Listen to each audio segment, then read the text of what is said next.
Now that go to again back to the class. So listen everyone, all the students, my dear students. We have start today the new topic. Already we know that the design procedure, everything is completed. Now, when we design that any type of op-amp, we don't consider the power supply rejection ratio.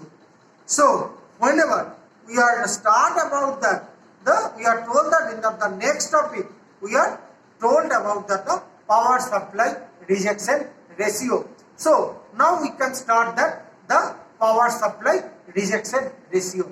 Now, what is the power supply rejection ratio? Basically, from the topic or from the starting of that this unit, we are told that there will be some power supply rejection ratio are there. And what is the power supply rejection ratio? Rate of change of input voltage to the rate of change of that the supply voltage. That is called that power supply rejection ratio. So, in order to power supply rejection ratio, we are go with the two types of power supply rejection ratio. Either there will be positive power supply rejection ratio or there will be negative power supply rejection ratio. So, in order to accomplish that, let us start from the power supply rejection ratio and we are differentiate that the different types of power supply rejection ratio, that positive power supply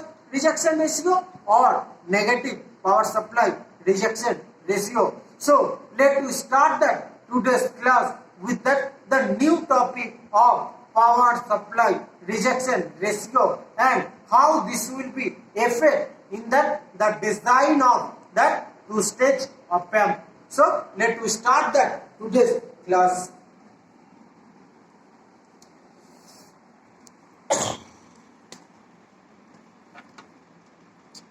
So, what is the today's class?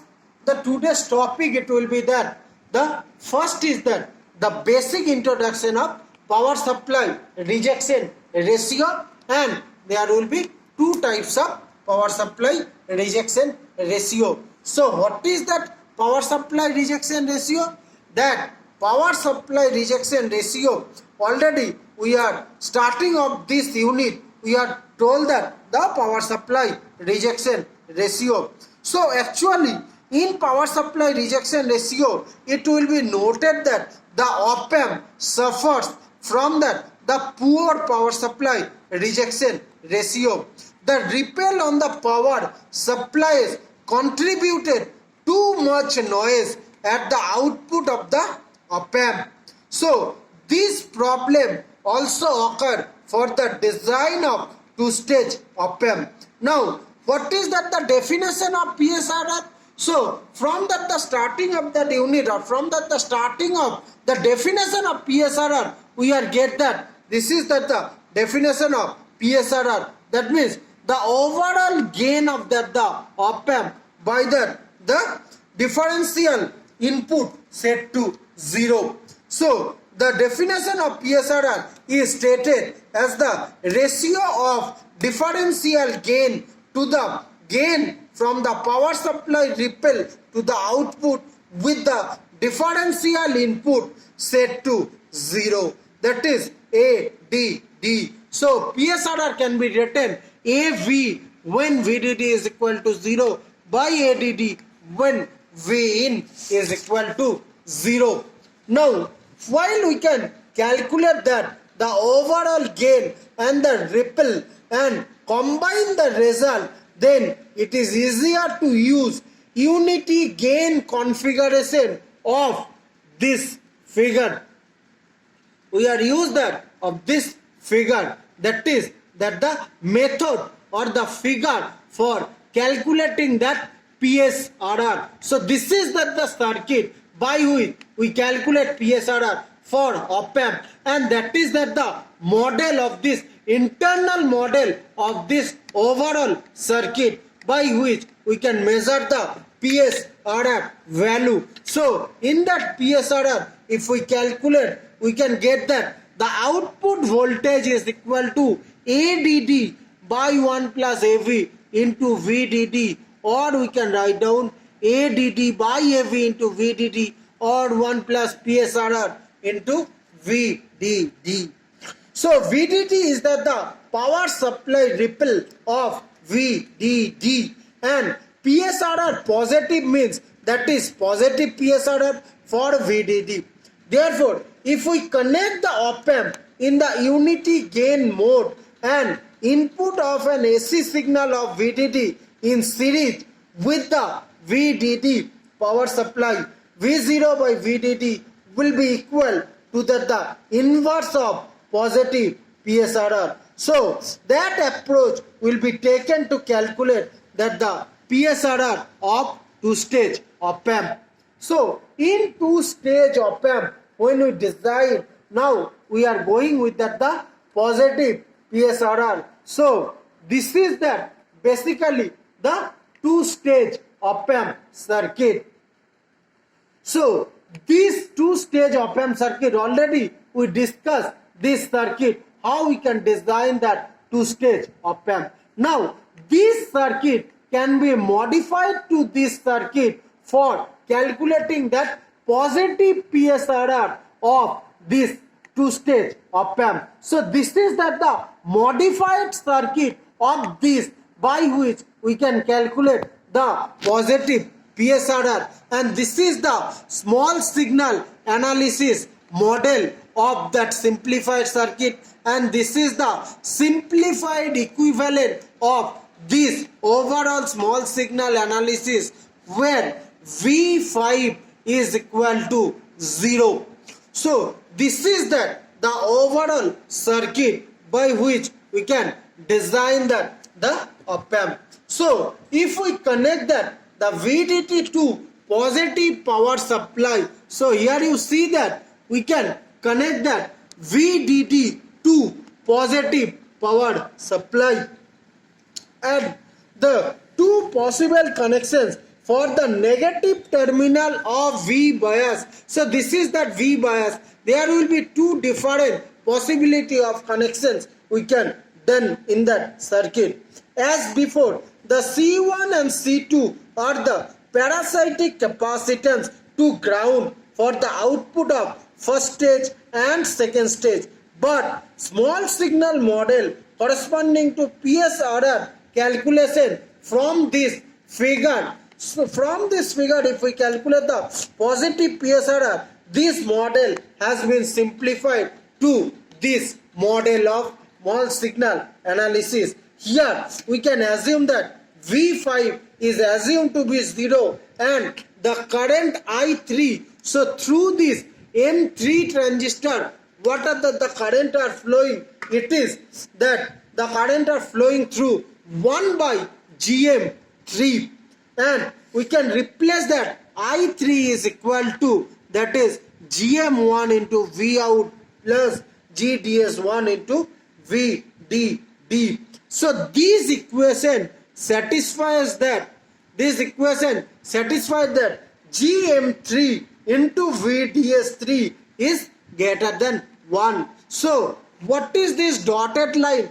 This dotted line represent the portion of this figure is parallel to VDD, and this is not important for the small signal analysis.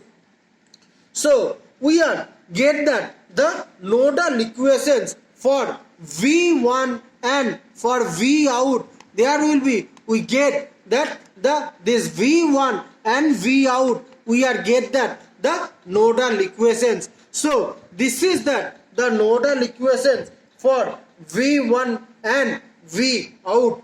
So this is that the two nodal equations we are get, where G1, G2, GM1 is defined by this formula. So this is that the equations we are get from that this small signal analysis model, and this is that the two nodal equations are defined from that the small signal analysis model. So for this small signal analysis model, if we solve the transfer function, then it will be given that VDD by V out is equal to, this is the big equations we are getting here. So this is the transfer function. So from this transfer function, if we solve that, the approximate root, we are get that the positive PSRR value, and this value is equal to VDD by V out is equal to, this is the overall equations for positive PSRR. But for that positive PSRR, we are assume that GM2 is greater than GM1 and all the transconductance are larger the channel transconductance. So these equations become reduced to these equations. So this is the positive PSRR value. Now this figure is showing that the result of analysis of two-stage op-amp for positive PSRR. It is seen that at a frequency of gain bandwidth by DC gain, the positive PSRR begins to roll off at minus 20 dB per decade. Consequently, the positive PSRR becomes degraded at the high frequencies, which is the disadvantage of two-stage unbuffered op-amp. So we can conclude that the above calculations is probably represent the most difficult encounter in the text. Unfortunately, while the results are clear, what causes the poor PSRR positive is not, because M6 is biased by that the M7 current source, and the gate voltage of M6 must remain constant. This requirement forces the gate of M6 to track the change of VDD. So in that the figure shown in 6.4.2a, that means this figure, as the frequency increases, so the impedance of compensation capacitor, it will become slow, and the gate to drain of M6 begin to track one another. Then the gain from VDD to V out is approximately unity. So we can lastly conclude that the positive PSRR has the approximate frequency response of AVS until the zeros as minus gain bandwidth and pole 2 influence the frequency response. So this one is that the positive PSRR. Now for positive PSRR, we are seeing that this is that the response of positive PSRR. For high frequency, that the positive PSRR is degraded, and at the frequency of gain bandwidth by DC gain, it will be decaying but 20 dB per decade slot. Now we are going to that the negative PSRR. So for negative PSRR, this is that the three figure, same figure. This is that the modified figure by which we can calculate the negative PSRR. This is the small signal analysis when that model of V bias is grounded, and this is the small signal analysis when V bias is independent of that VSS. So this figure, what is that? This figure A is shown that it is the op-amp configuration for calculating negative PSRR. The analysis of negative PSRR depends on where the voltage is connected. Normally, bias voltage, it is a voltage generated by a current divided from VDD flowing onto MOS diode. So, if for some reason V bias is connected to ground, then as the power supply changes, VSS would cause a change in that the currents, and gate to source voltage M5 and M7, and it is also change in current in drains. So the AC gain AC current of M7 would be multiplied by R2 and appear at the output due to VSS. Now, for that small signal analysis model of this figure B, we are get that the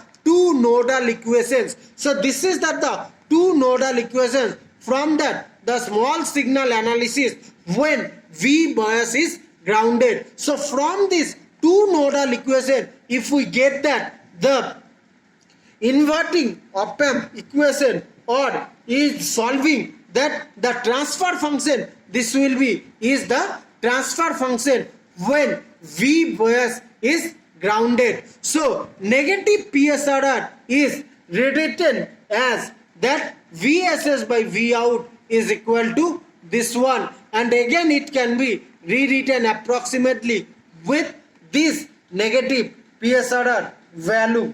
Comparing this result with the positive PSRR, it is shows that the zeros are identical but DC gain is smaller by nearly the amount of second stage gain, and the pole is lower by amount of first stage gain. So if the value of V bias is independent of that the VSS, then from this the small signal analysis of from this figure we are again get that two nodal equations. So this is that the two nodal equations, and again from these two nodal equations we are get the transfer function, and from this transfer function again we get that the negative PSRR value, that is VSS is equal to VSS by V out. So this is that the gain of negative PSRR. This time we see that the DC gain has been increased by the ratio of G2 to GDS7, and instead of one pole there are two poles are there, and the response of negative PSRR is shown in this figure. So again we are assume that the result of negative PSRR for N channel input is equal to the higher poles. N channel input, the higher poles allows the PSRR to be much more and much larger. The frequency increases compared to positive PSRR. The result of negative PSRR for the N channel input two-stage op amp is always greater than the positive PSRR. Of course, this will be reversed for P channel input op amp is used. So what are that the final conclusion from negative PSRR and positive PSRR? We can told that the power supply rejection ratio of two-stage op amp has been shown to be poor because of the path from power supply ripple through the compensating capacitor to the output. Now we will improve that the power supply rejection ratio for two-stage op amp